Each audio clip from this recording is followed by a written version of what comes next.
What is your job? I'm a military police officer, and our job is to escort EOD to whatever IEDs or caches that they have. Okay. Do you like your job? Yeah, it has its ups and its downs. I mean, it's a really random job as far as like when we get calls to go out there and stuff. So some days it's kind of laid back, and then some days it's very stressful.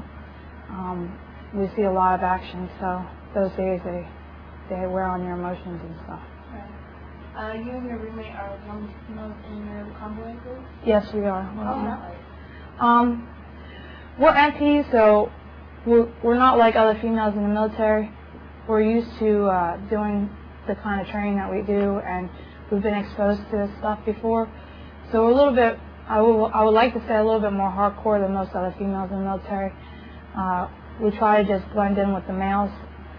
So for us, I mean, it's not really a big deal. I think for other females, probably be hard because they're not used to the intensity. But for us, I think we just kind of just blend in. That's about it. So do you have somebody at home, like a boyfriend or a husband? I have a husband. We've been married for about a year. He was prior military, just ETS. He's going to school now. Do you talk to him a lot? Not on the phone. The phones are kind of far away from where we live, and the ones that are close to us hardly ever work. But I get on the internet a lot. We pay for the internet to be in our rooms, and I talk to him on Instant Messenger quite a bit. Okay. Does he find it hard for you to be in the military, or is he proud of you?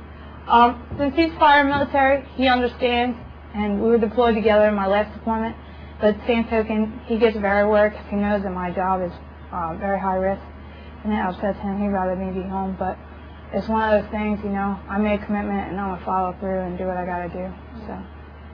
What kind of things do you see when you go out on mission? Death, a lot of death, a lot of destruction. There's a lot of populace that don't like us. You see a lot of that. And the same token, though, for me, I've seen a lot of change from my first deployment to now. This is my third deployment. The civilians have changed a lot. The IPs are more trustable and stuff like that. So. Okay. It's just the cliche generalization of females being, you know, more sympathetic, having more emotions when it comes to little kids. And when I go out on missions, I hear, you know, the Marines and the soldiers say pretty bad things about the Iraq. How do you feel about that? Well, like I said, it's my third deployment. I used to be very, very sympathetic. My first, second deployment, I used to be like, you know, not everybody's dad. But in this area that we're in, a lot of my opinions have changed because, you know, I've seen a lot more stuff than the other people have seen, and I have a tendency not to trust. I'm trying to like break that cycle, but my first two deployments was very hard for me because I would argue the point all the time, and people get upset because they see their buddies die and they feel angry, and then they have a person who's supposed to be their battle buddy saying, you know, you can't get angry, you can't get mad at these people, you know, they just live here, you know, they don't want us here just as much as we don't want to be here, so. Do you feel like they even want to change you, especially for your third deployment? Yes. I've matured a lot since I came in the military. I came in the military because I wasn't exactly ready to go to college yet, and I think that a lot has changed in myself. I mean, I'm 22 years old, and I'm a supervisor, and I'm more mature than most of my other peers that are my same age that I went to school with. You know, they're still struggling, and I have a real grasp on the world and the situation that's going on and stuff like that. Okay. You plan to be in the Army in your career? No. Iraq has taken a hard toll on me. Like, it's just too much to be away from my family and stuff sometimes. So I think it's time for me to get out and go to college, and that's what I'm going to do. That you think will help you in the long? Well, I've done a lot of training, a lot of job skills. Like, I'm a military police officer, and that looks good. Also, I did a lot of protective security details, which is like you walk around with high-ranking people and you protect them. And I also protected the president when he came here in 2004 for Thanksgiving. And I have awards and stuff like that, and it looks good on a resume. So, like when you go to job space, they look at you as if you're a confident person that they can trust and that you have their back. What do you want to do in this? My goal is to help young children, like high school students, who live in broken homes and stuff. I want to be a guidance counselor, but my purpose behind that is to help them realize that there's opportunities for them, even though their parents or other people that they're around may not allow them to think that way, to give them hope. That's what I want to do. So all in all, do you enjoy your Iraq experience? You said it's helped you, but it's also been hard being away from your family. I think it's a 50-50 experience. The job experience and the life experience is good. At the same time, I miss my husband. It's my second year being married, and this deployment is a lot harder on me than my first two. So I'm just ready to go home and be with my family and start my family. Yes. I was like just being a female with like hygiene and just being a female in Iraq. It has its ups and downs. Females get treated in two different ways. There's a cliche that females shouldn't be in the military, and you have some people who treat them like they're pieces of dirt, and then you have some people who feel like females are on this pedestal and they want to do everything for us. For the most part, I make myself try to be as much like the guys. Like you heard earlier, I have a vulgar mouth, I know it. I just try to be as much like the guys to blend in. But being a female, I think some of the problems that we have is like we're out on the road for long periods of time. The guys, they can just do their business, but females can't do that, and it has a problem with like physical problems. And then, hygiene, it's just the conditions in Iraq have gotten a lot better, so it's not as big of a deal. But my first deployment, I know I went 2 weeks without a shower, and that was a big deal to me. But you just kind of get used to it and you suck it up. That's just the way I am. Well, for the female guys in the States who only know about Iraq from what they see on TV and reading newspapers, what do you have to say? Just respect us for what we do. You may not agree with the war, you may not agree with why we're here, but understand that the soldiers that are here aren't here by choice. They sign a contract and they're fulfilling their obligation, and their non-support is not helpful to the morale over here. We're doing our best over here, and then to hear people say stuff like, you shouldn't be over there, and just pointing fingers at soldiers. Soldiers aren't the ones who made the decision. We're just here doing our jobs, and we're trying to better the life over here. So. Okay. My question, could you kind of break it through what you guys are going to do today? You said you're going to be waiting a lot, or you're going to be busy? With EOD, when you're on call, we wait for what is called a 9-line, which is a UXO or IED report. If a unit's on the ground outside the wire and they find one, they'll call it up, they'll go through the channels, and then they'll come down to us. What we do is we pull radio guard constantly, and then when we get a 9-line, the soldier that's on radio guard will come alert the rest of the group. And we have 15 minutes from the time that we get the 9-line to get outside the gate and on our way to that 9-line. At that point, if they call in more, we'll go to the next one, so on and so forth. But we just pretty much link up at the gate, wait for EOD. We set up a plan of action, such as which route we're going and so on and so forth, how they want to go about it.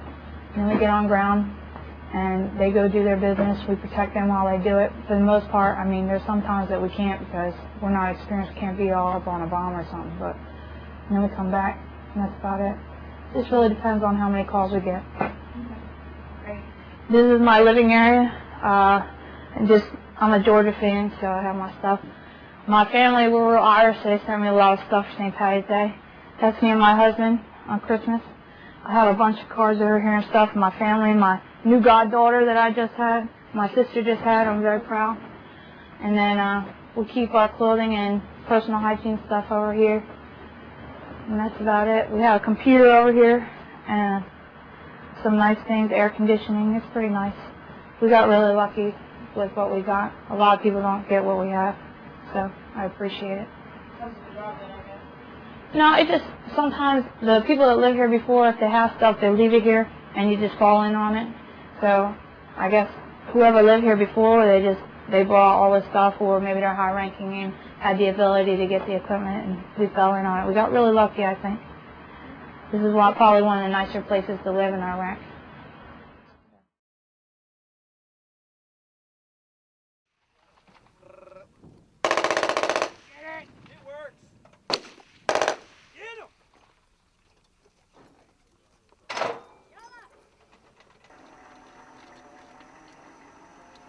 I'm gonna pull in straight and pull out crooked? Because there's people back there. Tell them fucking move. No, that would be intelligent.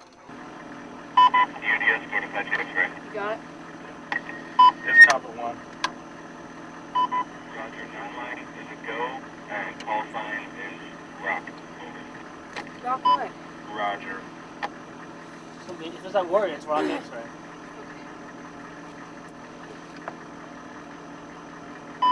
No further information at this time. Apache X-ray out.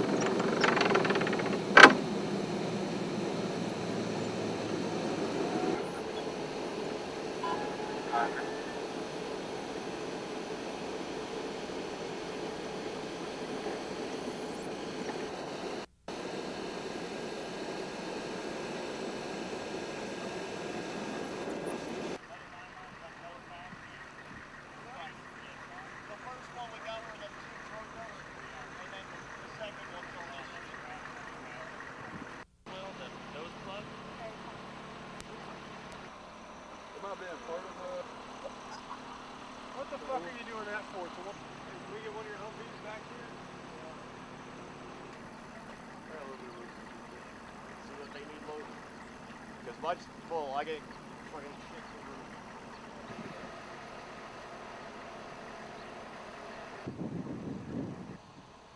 Right now, we have a cache that we're investigating to make sure that all the items have not been messed with, and then they're going to load them up. We're going to move out from this area and go to a safe area where we can detonate all the items without causing collateral damage.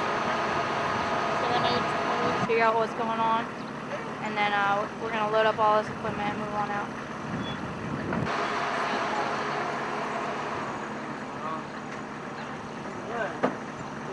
Right now, setting up all the ordnance in one spot, and then EOD is going to place some charges on them, and it's going to blow it all up after we leave the site by timed detonation.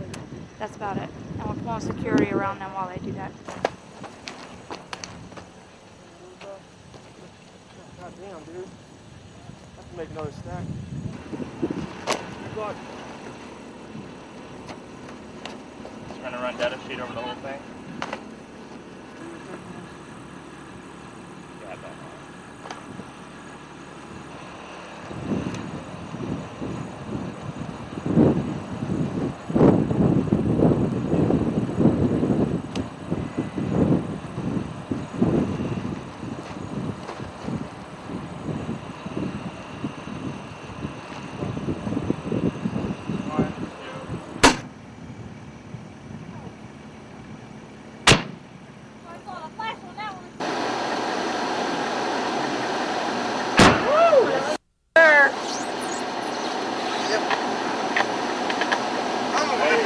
Radio. Alright, we're good to turn around.